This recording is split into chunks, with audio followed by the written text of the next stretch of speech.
Sana gelmez sevdaların, sonu gelmez sevdaların.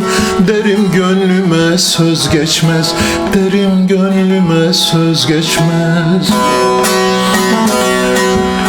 Yeter derim bunca yanma, yeter derim bunca yanma.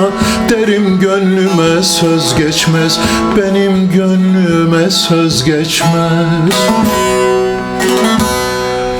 Çektiğim gönül belası, bitip tükenmez çilesi. Bu aşkların yok faydası. Derim gönlüme söz geçmez, derim gönlüme söz geçmez.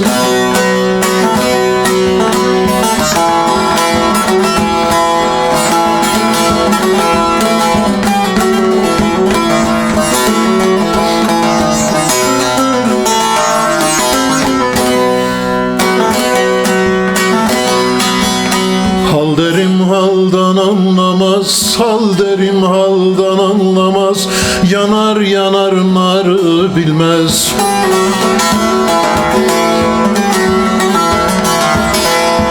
Benim gönlüm böyle olmaz, derim gönül böyle olmaz. Derim gönlüme söz geçmez, deli gönlüme söz geçmez. Çektiğim gönül belası, bitip tükenmez çilesi. Bu aşkların yok faydası. Derim gönlüme söz geçmez, benim gönlüme söz geçmez.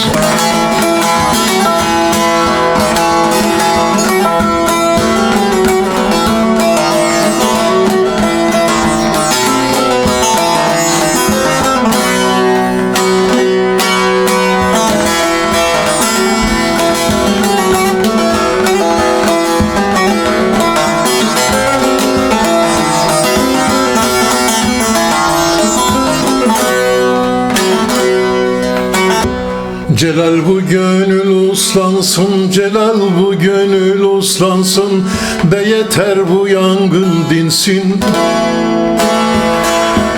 Şu dünya yansın yıkılsın, şu dünya yansın yıkılsın. Neden gönlüme söz geçmez?